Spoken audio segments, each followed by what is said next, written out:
Consider supporting DanDanTheFireman on Patreon for just $1 a month. More information in the link below. What is up, everybody? DanDanTheFireman here, and I want to talk to you about the 5 best beginner cruiser motorcycles of 2018. Now, I took a very long look at this year and see what it came out, and I really tried to narrow it down, and I even have one for the the longest distance for comfort, the price, the power. So stay tuned for that. There's 5 of them. Quick spoiler alert though, there's not a single Harley on here. I'm riding a Harley, I love my Harley, but there's not a single Harley on this list. So if that's gonna upset you, sorry, but take a look and see what I have to say when it comes to the 5 best cruiser motorcycles for beginners of 2018. All right, but if you like this kind of stuff, please click that subscribe button. It really helps out the channel. I would really love to see you guys write in the comments too, and just be a part of the community that we have going on here. I post tips every Monday, and then I have a video on Wednesday, Friday, and Saturday. You can go ahead and see what those are. A lot of camping, a lot of cool things. Anyways, let's go ahead and jump into it. Let's talk about the first one, and these are not in any specific order. There's not like, this is number 5, this is like the 5th best. I tried to pick why. I really tried to pick why. So for the number 1, or for the first one, not number 1, for the longer distance comfort for a beginner, remember these are for beginners, so the longer distance comfort, I chose the Kawasaki Vulcan 900 Custom. Now the reason why I chose the Custom and the Kawasaki Vulcan 900 is that, to be quite honest, the Kawasaki Vulcan, it's a comfortable bike. There's a lot of different things you could do to the bike, and I will have all the specs up here. I'll annotate all that stuff in there, and I'm gonna ride down one of my favorite roads here. This is a great view of the mountains and everything. And the reason why I chose this is because, well, the Custom has a lot of cool features straight off the bat. It's a relatively cheap bike. It's a 900, and then so you'll be able to get a longer distance. You'll be able to feel more comfortable because it's a heavier bike, and you'll be able to get to highway speeds pretty easily. It does have a bigger tank. I believe it's 5.2 gallon. Once again, if I mess that up, it'll be here because I'm focusing on the road, trying to ride. But it's got a nice big tank, so you're gonna have a good, nice long distance, and it's got good gas mileage on it. Also, it's gonna have these wide drag bars, so you're like sitting and you're actually relaxing and comfortable. See, with what I have is I have the I'm sorry, what do I have? I have the Biltwell motor bars. There we go. I have the Biltwell motor bars, and they're more of an aggressive feel. Now, a lot of cruisers kind of have this feel, but with the Kawasaki Vulcan 900, you're literally sitting straight up, and it's super comfy. You can also change, forward controls, mid controls, all that stuff. You can change a lot of cool things about it, and it's a super easy bike to go on longer distances. Or if you don't even want to do longer distance, if you're a bigger person, like a bigger guy. I'm 5'6", 160, and this bike is just perfect for me. So if you're a bigger person, this might be a really good bike for you. So anyways, let's go to the next one. Now I chose this one. I wanted to make this one number 2 just because a lot of people are worried about price, and you want to have a powerful bike as a beginner. Like you think of money, and is it going to be powerful? So this is what I chose. So this is the price to power one that I chose, and it's the Indian Scout 60. Now you can go to Indian Scout, just the regular Indian Scout, or the Indian Scout Bobber. Those are great bikes too. But once again, I wanted to choose a lower price point for the power. So the price to power is crazy. This bike is crazy. I did a ride review on the Indian Scout 60 back when Indian Motorcycle Tucson had their demo event, I think like 2 months ago, and I highly recommend you check that video out. It's linked in the description, and I'm kind of talking about it, and it's a great bike. It's super great. It's a 5-speed, but the 5th speed is almost like a 6-speed from the regular Scout. A lot of power. It has almost, I feel like it has just as much, if not more power than the bike that I have here. And I have an aftermarket exhaust, air intake, the fuel pack, so I have a better tuning system on here. I have a bunch of different upgrades. I've upgraded this bike a lot, and straight stock from the Indian Scout 60, is about the same, if not more. And it's a comfortable bike. If you're a short person, you can get the reduced reach options. If you're a bigger person, longer legs, you can still have the full forward controls, and you can have a seat. You can always change the seat out to make it so you sit back further. It's a great bike for the power, or for the price and the power. It's got more horsepower than this. I mean, right now I probably have just as much because of all the upgrades, but it has more horsepower than a stock 1200.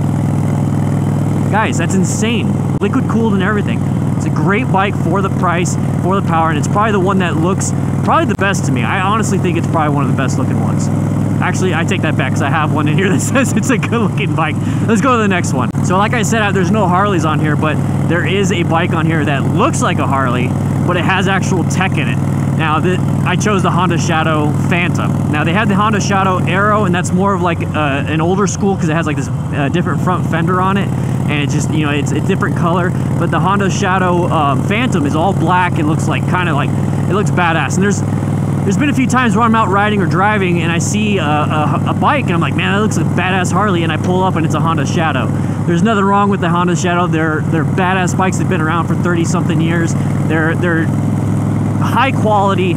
It just doesn't say Harley, so you don't have that price tag of a Harley, but then you actually get better tech, because the Harleys, I mean, they just really go off a name. I mean, the Harleys are great. I'm not dissing Harley. Harleys are great. I love my Harley. I love the fact that I can work on it. I like the tech that it has, but for the price, I would either go with the Honda Shadow or I'd get an Indian Scout or something. But so a Harley, but with tech.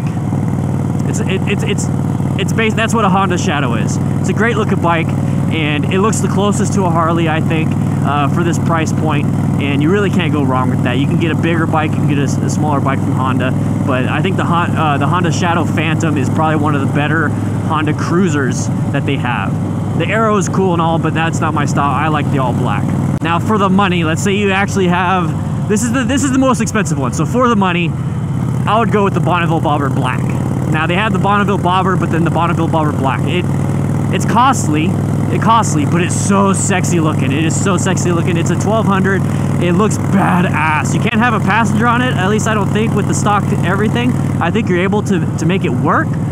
But if you want to have that sexy, like, it's not cafe because it's a bobber, but if you want to have that look with the belt bullet, you know, the leather or the wax cotton jacket from RSD, you want to have, like, basically what I was going for when I first started riding, that is a badass bike, and it's a powerful bike.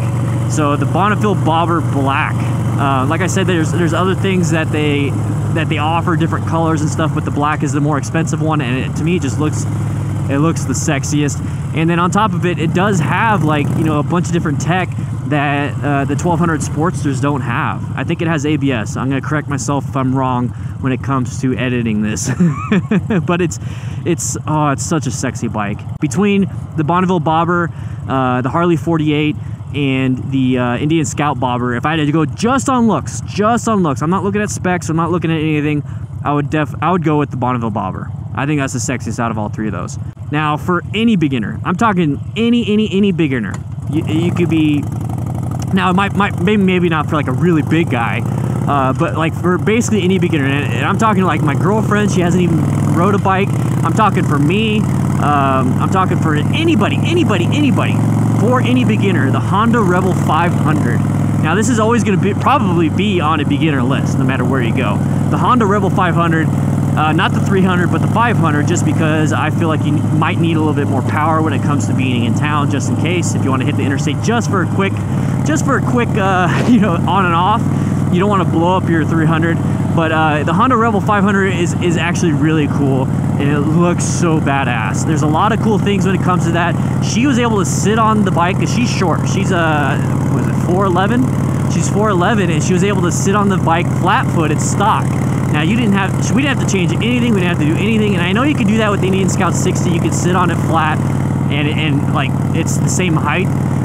But she really loved the look of the Honda Rebel 500, and it honestly looks so badass. It does look so badass. So for any beginner, it's probably the cheapest one on here. It's a 500 though. It's not like the Kawasaki 900. It's not a 1200 like the Bobber. So it's a 500.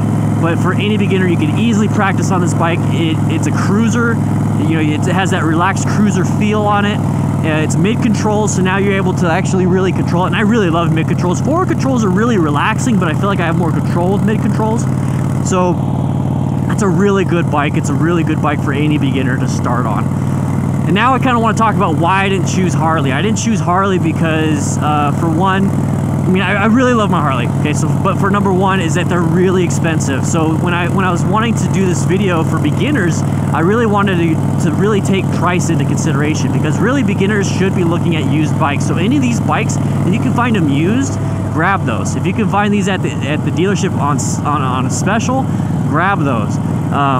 If you find a Harley at the dealership, you're not going to get the best of the best deals. And if you find a Harley private party used, they're going to be very proud of their, let's go this way, they're going to be very proud of the price and the bike, so they're not going to sell it to you for cheap.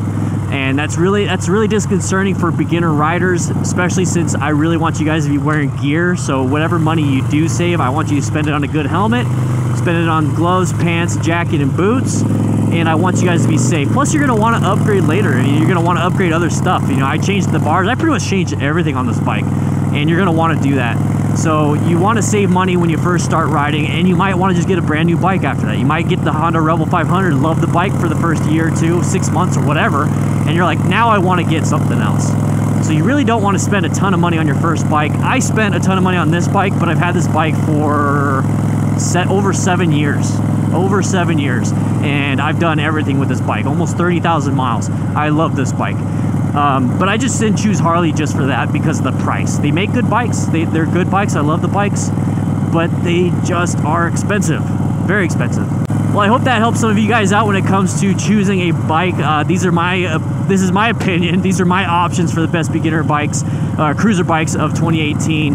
And I can't wait to see what happens in 2019. But if you guys have any ideas of what you think would be a good cruiser bike, please write it in the comments. And I know some of you guys don't ride cruisers and you ride sport bikes. Write in the comments what a good sport bike is, dual sport, adventure bike, you know, whatever.